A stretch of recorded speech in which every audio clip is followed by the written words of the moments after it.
বাজ পাখিকে পক্ষীরাজ বলা হয়। বাজের আয়ু হলো মোটামুটি 70 বছর।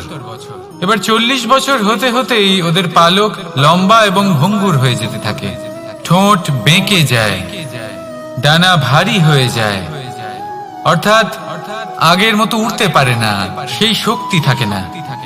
এবার সেই বাজ কি করবে? বাজ সব থেকে কঠিন নির্বাচন করে, নির্বাচন নিজের পুনর্স্থাপনার। সর্বপ্রথম একটা বিশাল পর্বতে যায়, একান্তে নিজের এক বাসস্থান তৈরি করে, আর তারপরে পাথরের সাথে নিজের ঠোঁট বারবার আঘাত করতে করতে সেই ঠোঁট ভেঙে ফেলে। তারপরে সে অপেক্ষা করে সেই ঠোঁট পুনর্নির্মাণ হওয়ার। তারপর সেটাই করে নিজের পালকের সাথে। তারপরে নিজের ডানা থেকে এক এক করে ভারী পালকগুলো ছিঁড়ে ফেলে দেয়। আর তারপর 150 দিনের এই যন্ত্রণা সহ্য করার পরে ও ফিরে পায় নিজের ওড়বার অনন্য ক্ষমতা, সেই শক্তি। আর তারপরে ও জীবনের পরবর্তী 30 বছর বাঁচে।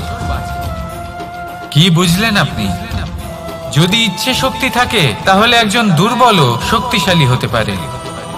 আপনিও এটাই করুন, নিজের অতীতের যন্ত্রণার বোঝাগুলিকে ত্যাগ করুন আর কল্পনার খোলা আকাশে উন্মুক্ত হয়ে উড়ে বেড়ান। নিজের পুনর্স্থাপনা করুন, তবেই সর্বশ্রেষ্ঠ হতে পারবেন। আর মনে রাখবেন, এই ছোট ছোট পদক্ষেপই বড় বড় শিখরে পৌঁছে দিতে পারে। তাহলে আসুন আর আমার সাথে ভালোবেসে বলুন, রাধা রাধা।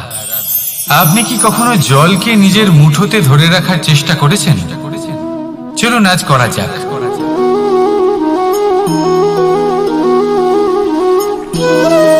যদি আপনি নিজের মুঠো জোরে বন্ধ করেন, জল ধরে রাখতে পারবেন না। যদি আপনি তাকে এমনি বইতে দেন, তাহলে ও নিজের পথ নিজেই করে নেবে আর আপনার হাতেও থেকে যাবে। আমাদের জীবনও হলো কিছুটা এরকম, জলের মতো। নিজের পথ নিজেই করে নেয় এই জীবন। প্রত্যেক সমস্যার সমাধান নিজেই করে নেয় এই জীবন।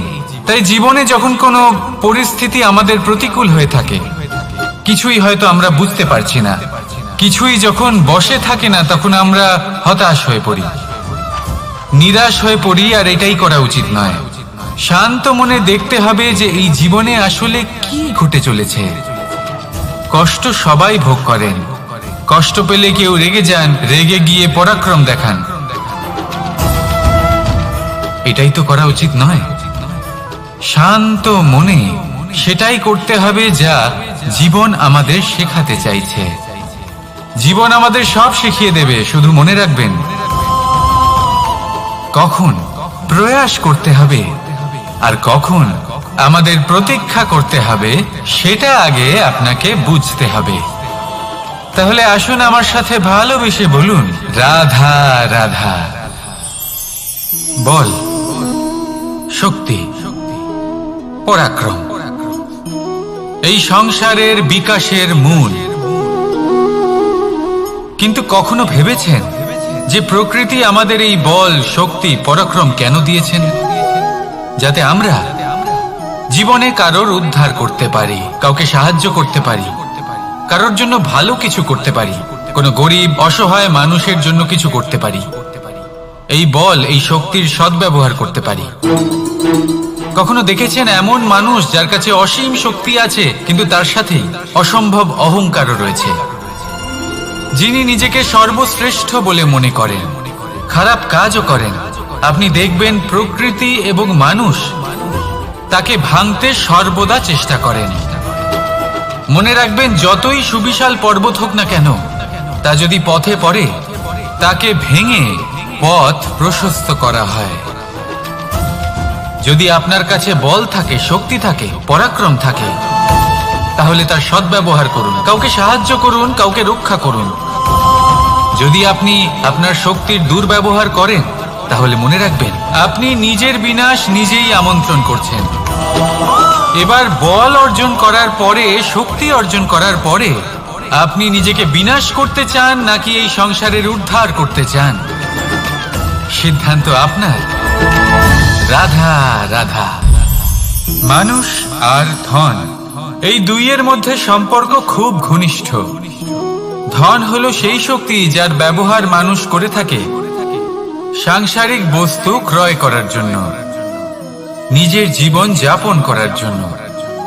আর মানুষ হলো সেই শক্তি যারা ধনকে গুরুত্বপূর্ণ করে তোলেন। এবার একটা কথা বলি, ব্যবহার করা উচিত ধনকে আর ভালোবাসা উচিত মানুষকে।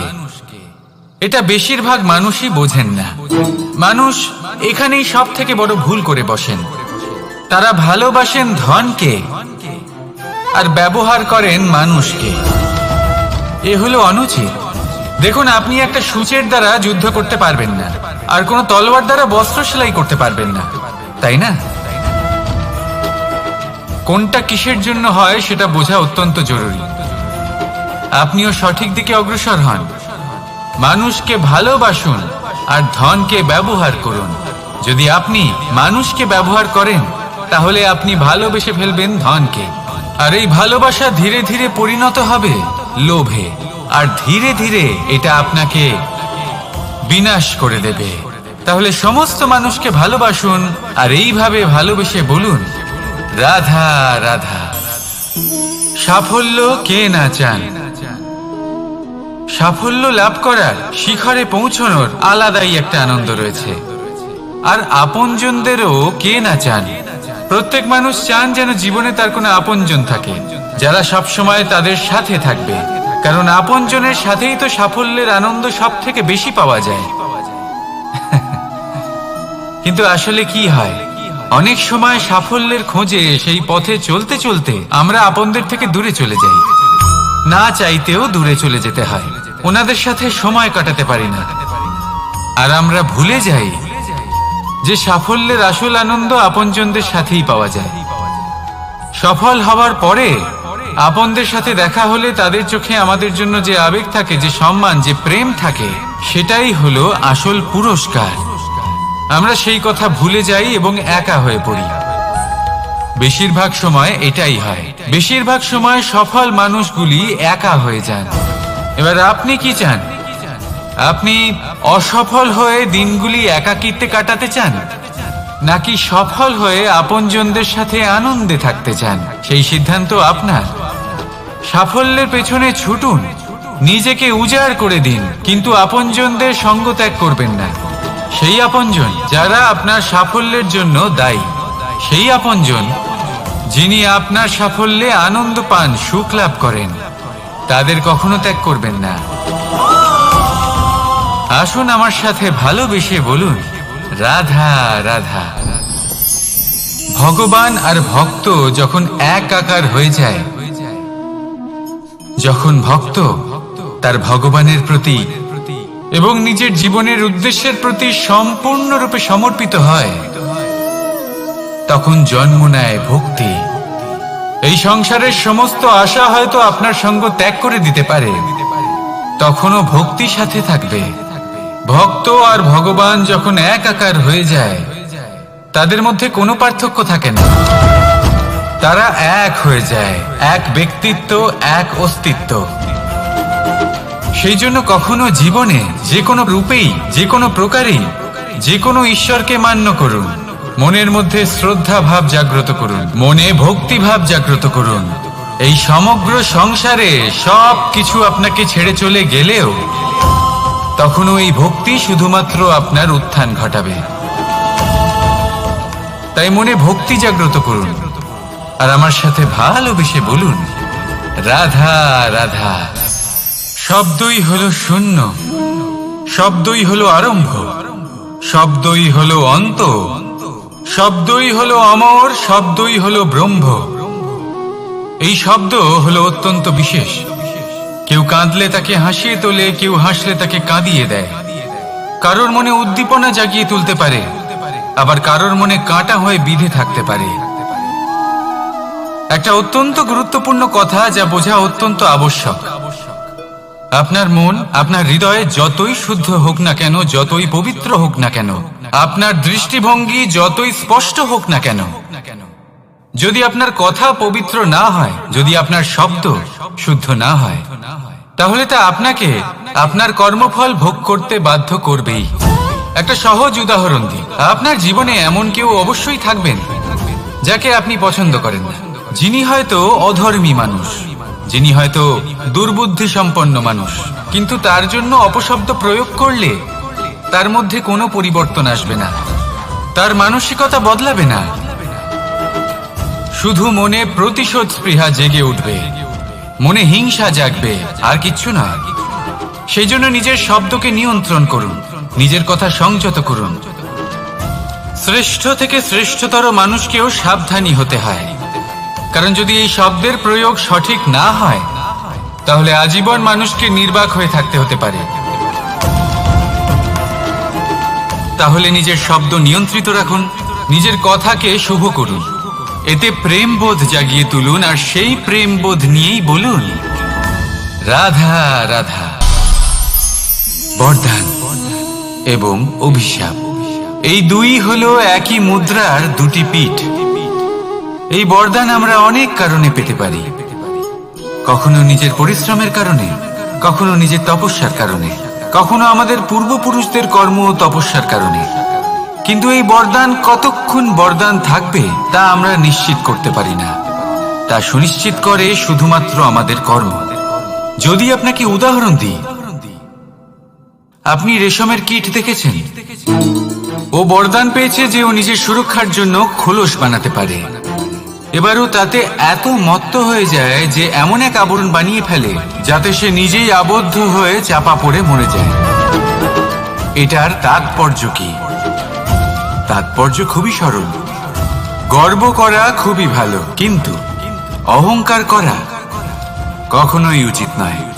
যদি অহংকার মনের মধ্যে প্রবেশ করে, তাহলে এই বরদান অভিশাপে পরিণত হতে সময় লাগে না। আর যদি কর্মশ্রেষ্ঠ হয়, তাহলে অভিশাপ বরদানে পরিণত হয়। তাহলে আসুন শ্রেষ্ঠ কর্ম করুন, আর আমার সাথে ভালোবেসে বলুন রাধা রাধা। সুখ, দুঃখ, মৃত্যু, মহামারী, এগুলো কখনো বলে আসে না, আবার জিজ্ঞাসা করেও আসে না। এমনই হয় দ্রুত ক্রীড়ার এই খেলায়। এক কারাগারের মতো, একটা মাকড়সার জালের মতো। যেমন একটা মাকড়সার জাল একটা পোকাকে নিজের দিকে আসতে আকর্ষিত করে নিজের চমকের দ্বারা, নিজের গঠন দ্বারা, সেরকমই দ্রুত ক্রীড়ার এই খেলা মানুষকে নিজের দিকে আসতে প্ররোচিত করে। শেষে গিয়ে মানুষ আটকা পড়ে। পার্থক্য শুধু এটাই, যখন এক পোকা এই জালে জড়িয়ে পড়ে তখন সে তার প্রাণ হারায়। মানুষ যখন এই দ্রুত ক্রীড়ায় আকর্ষিত হয়, সে নিজের মান, নিজের ধন সবকিছু হারায়, নিজের বিবেক হারিয়ে ফেলে। কিন্তু আপনি আপনার বিবেক কখনোই হারাবেন না। যদি আপনার মনে লোভ চলে আসে, আপনি লোভী হয়ে ওঠেন। যদি আপনি দ্রুত ক্রীড়ার এই খেলায় আটকা পড়েন, তাহলে মনে রাখবেন এই খেলা থেকে ফিরে আসা প্রায় অসম্ভবই বলা যায়। নিজের বিবেক কখনো হারাতে দেবেন না, কারণ বিনাশ আসার প্রথম লক্ষণ হলো বিবেকের বোধ চলে যাওয়া। এই প্ররোচনায় কখনো পা দেবেন না। আর আমার সাথে ভালোবেসে বলুন রাধা রাধা। বিজয়, বিজয় লাভের জন্য মানুষ কি না করে থাকে, যে কোনো সম্ভাব্য প্রচেষ্টা করে। কিন্তু নিজের বিজয় লাভের জন্য বাজিতে যা ইচ্ছে তাই রেখে দেওয়া কি উচিত কাজ? কখনোই নয়। নিজের হারানো সম্মান, নিজের হারানো সম্পত্তি, নিজের হারানো অধিকার ফিরে পাওয়ার শুধু একটাই পথ রয়েছে, আর তা হলো পুরুষার্থ, দ্রুত ক্রীড়া নয়। যে মানুষ নিজেই হেরে গেছে, নিজেই নিজের জয়লাভ করার জন্য অন্য কাউকে কিভাবে বাজিতে রাখতে পারে? এ হলো সম্পূর্ণরূপে অনুচিত। অনেক সময় অনেক ধন লাভ করার জন্য, অনেক সম্পত্তি লাভ করার জন্য আমরা নিজের আসল ধন, আমাদের আপনজন, তাদেরকে হারিয়ে ফেলতেও প্রস্তুত হয়ে যাই। এটা একেবারেই উচিত নয়। যত বড়ই সংকট আসুক না কেন, আমাদের আপনজনদের আমাদের সাথেই রাখা উচিত। নিজের বিজয়ের জন্য ওনাদের বাজি রাখা ঠিক নয়। এই ভুল কেউ একজন করেছেন, আপনি তা ভুলেও করবেন না। রাধা রাধা। নারী জন্মসূত্রে কারোর কন্যা, ধর্মসূত্রে কারোর পত্নী, আর কর্মসূত্রে কারোর মা। আমাদের মনে এই ছবি আঁকা রয়েছে একজন নারীকে নিয়ে, তাই না? একটা অতুলনীয় ভূমিকা রয়েছে নারীদের আমাদের জীবনে, আর নারী ছাড়া আমরা কিছুই নই। কিন্তু অধিকার, সেখানে আমরা একটা ভুল করে বসি। যখন নারী একজন কন্যা থাকে, যখন সে জন্ম নেয়, তখন তার ওপর অধিকার থাকে তার পিতার। আর তারপর যখন বিয়ে হয়ে যায়, তখন তার অস্তিত্বের উপর অধিকার থাকে তার স্বামী।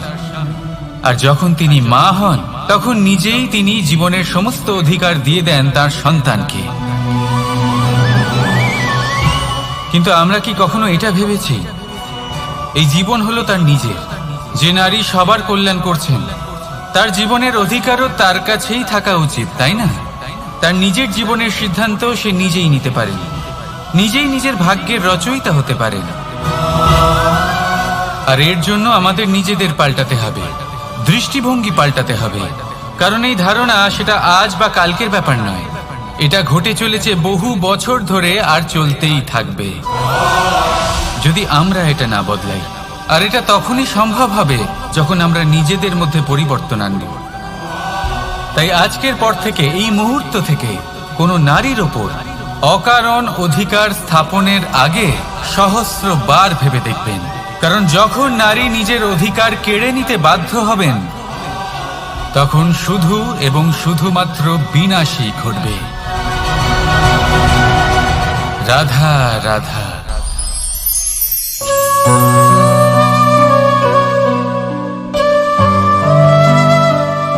নারী, পুরুষরা যাকে নাম দিয়েছেন ত্রিয়া, কেন দিয়েছেন, কে দিয়েছেন, কেউ তা জানে না।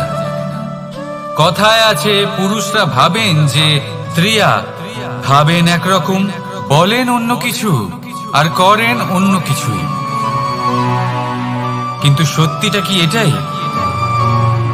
আসল সত্যি হলো এটাই যে ত্রিয়া হলো সেই চরিত্রহীন পুরুষ, আর কেউ নয়।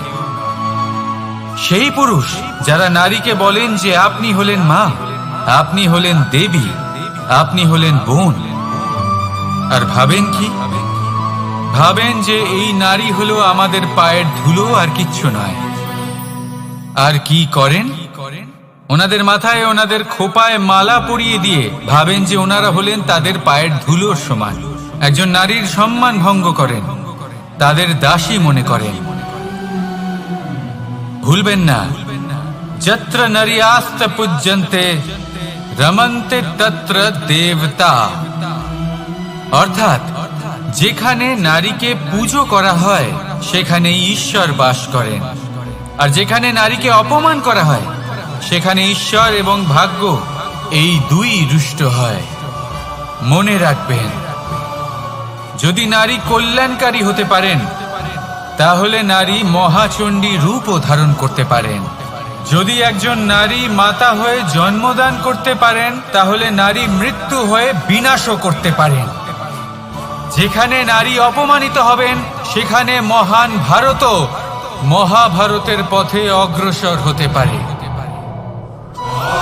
তাই মনে রাখবেন, নারীর অপমান যেন কখনোই না ঘটে। আর যদি কোথাও নারীর অপমান হয়, তার অর্থ হলো আপনার বিনাশ আপনার দিকেই আসছে। আর এটা হলো তার প্রথম পদক্ষেপের প্রথম পদধ্বনি। রাধা রাধা। যদি সন্তান কোনো দুষ্কর্ম করে তাহলে সেই অপরাধ শুধু কি সেই সন্তানের? না, যদি সন্তান দুষ্কর্ম করে তাহলে অপরাধী তার মাতা পিতাও, যারা পুত্র মোহর কারণে সেই অনুচিত কাজে তাকে বাধা দেননি। অপরাধী হলেন তার পিতামহ, যিনি নিজের কর্তব্যবোধের কারণে নিজের পরিবারের যত্ন নেননি, যিনি সন্তানকে কখনো শাস্তি দেননি। অপরাধী হলেন তার সেই গুরুও, যিনি নিজের শিষ্যের সেই দুষ্কর্ম দেখেও তাকে প্রতিহত করতে পারেননি। একজন হবু রাজার কর্তব্য হলো নিজের প্রজার কাছে সে যেন এক উদাহরণ প্রস্তুত করতে পারে, কিন্তু যদি এত অনুচিত উদাহরণ প্রস্তুত হয়ে থাকে তাহলে মা বাবার, বাড়ির বয়োজ্যেষ্ঠদের কর্তব্য হলো ওনারা যেন সেটা সেখানেই থামায়, হয় ভালোবেসে নয়তো শাস্তি দিয়ে। যদি না থামানো হয় তাহলে মহাভারত অবশ্যম্ভাবী। অনেক ব্যক্তির মনে একটা প্রশ্ন জাগে আমাকে আর রাধাকে নিয়ে। বলেন যে না আমি আর রাধা একসাথে থাকি, না আমাদের বিয়ে হয়েছে, আমি এখানে দ্বারকাতে ও ওখানে বর্ষণাতে, তাও এত ভালোবাসা কি করে? এ কেমন সম্পর্ক? আমি তাদের একটা সহজ কথা বলতে চাই। আপনি কখনো আয়নার দিকে দেখেছেন? নিজের দুই চোখের দিকে তাকিয়ে জিজ্ঞাসা করুন, এই দুই চোখ একসাথে কেন বন্ধ হয়, একসাথে কেন খোলে, একসাথে কেন ঘুমোয়, একসাথে কেন কাঁদে? আজীবন কোনো এক মানুষের সাথে সম্পর্ক রাখা অবশ্যই সম্ভব, তাদের সাথে দেখা না করে। আমার আর রাধার ভালোবাসাও কিছুটা এরকমই, আর কিছুটা এরকমই হয় ভালোবাসা দুই নয়নের মতো, যারা কখনোই মিলিত হবে না কিন্তু চিরকালের জন্য একসাথে জুড়ে থাকবে। এই অনুভূতি নিঃস্বার্থ হয়, আর এই নিঃস্বার্থ ভালোবাসা আপনাকে আনন্দের পথে অগ্রসর করে। জীবনে সবসময় নিঃস্বার্থভাবে ভালোবাসুন, শুধুমাত্র আনন্দই পাবেন। তাহলে আসুন আমার সাথে নিঃস্বার্থভাবে ভালোবেসে বলুন, রাধা রাধা। মানুষ, কোন ব্যক্তির নির্মাণ হয় কিভাবে?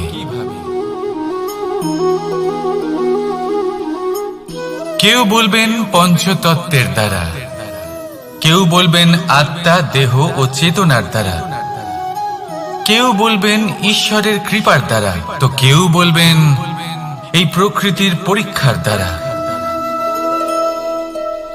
না,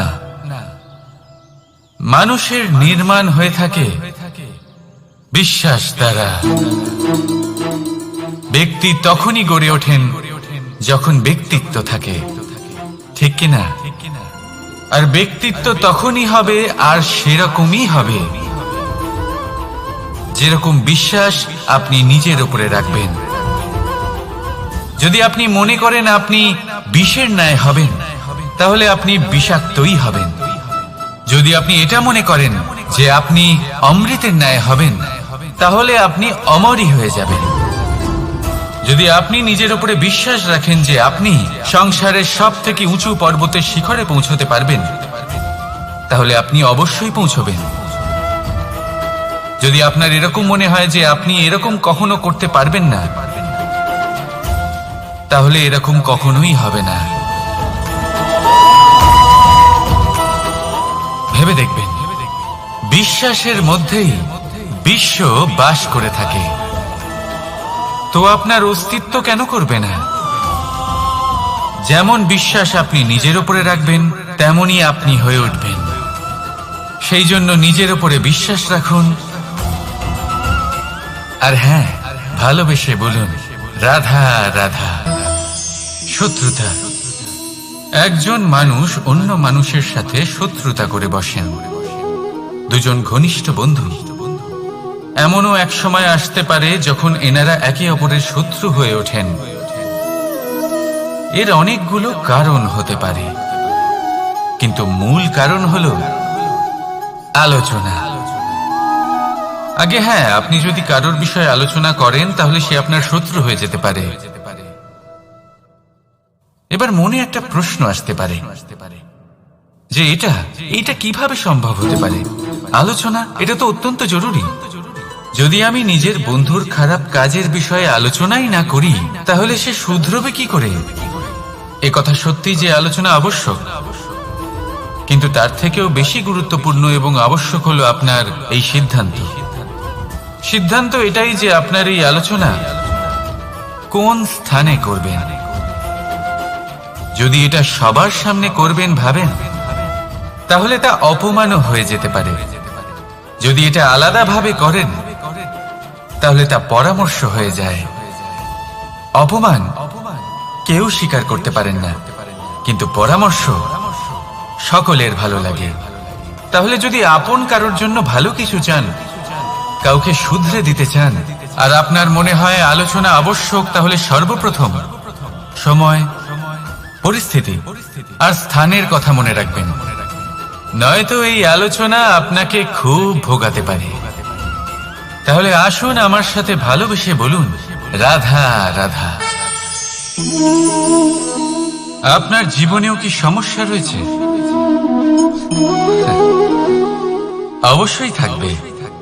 প্রত্যেকের জীবনেই সমস্যা থাকে।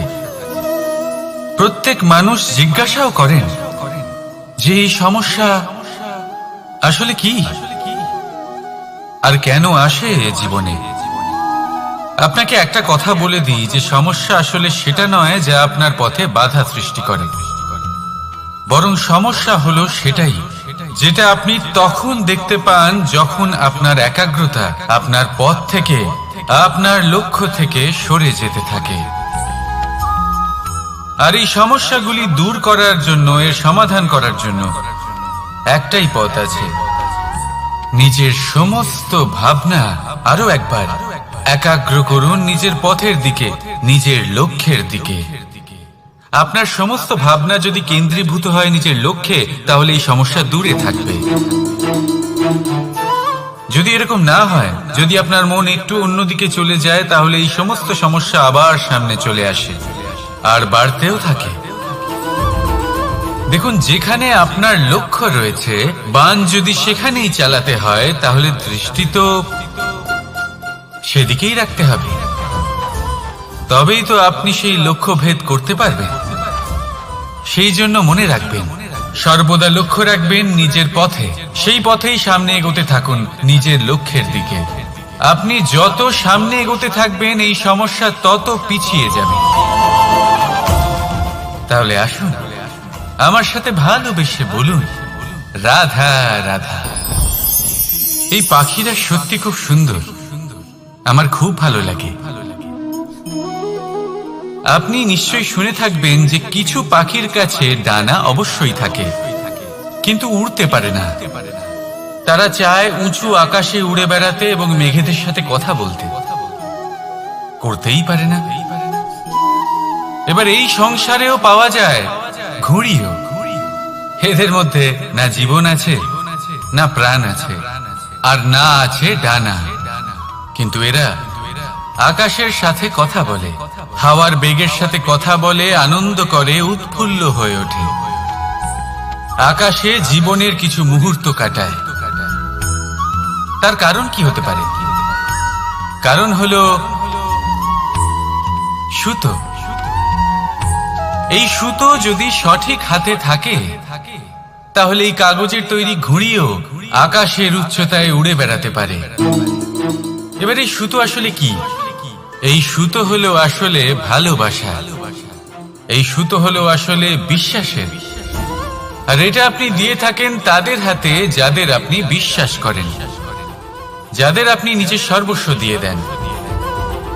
ভেবে দেখুন, এই ভালোবাসা আর বিশ্বাসের সুতো আপনি যদি সঠিক মানুষের হাতে দিয়ে দেন, তাহলে আপনি অনেক উচ্চতায় উঠতে পারবেন, আকাশের উচ্চতায় উড়ে বেড়াতে পারবেন, মেঘের সাথে কথা বলতে পারবেন, পাখিদের মতো উঠতে পারবেন, যা ইচ্ছে তাই করতে পারবেন। শুধু এই মানুষ সঠিক হতে হবে। এমন একজন মানুষ যার মনে আপনার জন্য ভালোবাসা রয়েছে, এমন এক মানুষ যার মনে কোনো স্বার্থ নেই, যিনি পরোপকারী, এমন একজন ব্যক্তি যিনি আপনার অস্তিত্বকে বাইরে নিয়ে আসতে পারবেন, তাকে উজ্জ্বল করে তুলবেন। তাহলে ভালোবাসুন, আনন্দ করতে থাকুন, আর এই আনন্দ সহকারে বলুন রাধা রাধা। আমরা সকলে এমন ব্যক্তির সাথে থাকতে চাই যারা খুব মিষ্টি কথা বলেন, যাদের ব্যবহার আমাদের ভালো লাগে, যারা দেখতে সুন্দর হন, যাদের আমরা পছন্দ করি। আর সব সময় এমন ব্যক্তির থেকে দূরে থাকতে চেষ্টা করি যাদেরকে আমরা পছন্দ করি না, যাদের কথা আমাদের খারাপ লাগে, যাদের কথা একটু কঠোর হয়। আমরা সব সময় চেষ্টা করি এদের থেকে দূরে থাকার, ঠিক কিনা? কিন্তু যদি বাস্তবটা দেখি, তাহলে এই কঠোরতা জীবনে শান্তির প্রলেপ দেয়।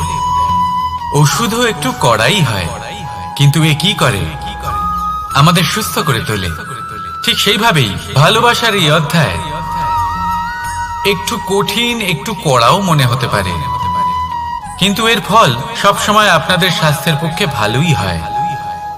সেই জন্য যদি কেউ আপনার নিন্দে করে, আপনাকে কড়া কথা শোনায়, আপনার ব্যাপারে আলোচনা করে, তার মানে এটা নয় যে সে আপনার শত্রু। হতে পারে তিনি আপনার বন্ধু হন, আপনার জন্য ভালো চান, আপনাকে শুধরে নিতে চান, আপনার মধ্যে কোনো পরিবর্তন দেখতে চান। সেই জন্য কখনো কারোর কথা শুনে বা কাউকে দেখে প্রাথমিকভাবে এই সিদ্ধান্ত নেবেন না যে তিনি আপনার শত্রু হন নাকি আপনার বন্ধু হন। এমনও শত্রু হয়ে থাকেন যে গুড়ের মতো মিষ্টি মিষ্টি কথা বলে আসলে আপনাকে বিষ পান করিয়ে দেবেন। আর এমনও বন্ধু থাকেন যারা আসলে নিমের মতো কড়া কথা বলেন কিন্তু আপনাকে অমৃত পান করান। এদের মধ্যে পার্থক্য করতে জানতে হবে, কে আসলে শত্রু হন আবার কে আসলে মিত্র হন। এই পার্থক্য যখন আপনি করতে শিখবেন, তখন আপনি এই সংসারের সব থেকে সুখী প্রাণী হয়ে উঠবেন। এই পার্থক্য বোঝা সহজ নয়, কিন্তু অবশ্যই আবশ্যক। রাধা রাধা। অসুখ। এমন কোন মানুষ আছেন এই সংসারে যার অসুখ করে না? প্রত্যেক মানুষ কখনো না কখনো অবশ্যই অসুস্থ হয়েছে, তার এই শরীর রোগের শিকার অবশ্যই হয়েছে। এবারে দেখুন, এই রোগ আসে আবার এই রোগ চলেও যায়, কিন্তু সেই রোগ আমাদের কষ্ট দিতে কেন সক্ষম হয়? কারণ হলো স্বচ্ছতা। যদি এই স্বচ্ছতা শরীরে না থাকে, তাহলে মানুষকে শারীরিক কষ্ট পেতেই হবে। ঠিক সেইভাবেই অত্যন্ত প্রয়োজনীয় হলো এই স্বচ্ছতা যেন মনেও থাকে। যদি এই স্বচ্ছতা মনে না থাকে, তাহলে মানুষ চারিত্রিকভাবে কষ্ট সহ্য করেন। এবারে নিবারণ কি হতে পারে? বড়ই সহজ এর উপশম। যদি রোগ শরীরে হয়, তাহলে সর্বপ্রথম স্বচ্ছতা বজায় রাখতে শিখুন, এই শরীরকে পরিষ্কার রাখতে শিখুন। বিচক্ষণতার সাথে এই রোগের সম্মুখীন হন, ভয় পাওয়ার কোনো দরকার নেই। ব্যায়াম করতে থাকুন, সব ঠিক হয়ে যাবে। সেইভাবেই যদি এই অসুখ মনে হয়, তাহলে কি করা যায়? সর্বপ্রথম তার আধারের উপরে নজর দিন। আপনার এই আধারই হলো আপনার আহার।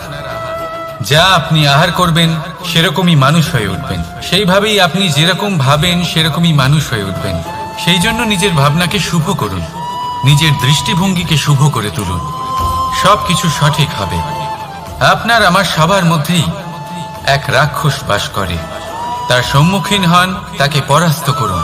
তাহলে এই রোগ সে শরীরেই হোক বা মনের মধ্যে, যদি সঠিক সময় তাকে আটকানো না যায়, তাহলে যে কোনো সময় তা মহামারীর রূপ ধারণ করবে।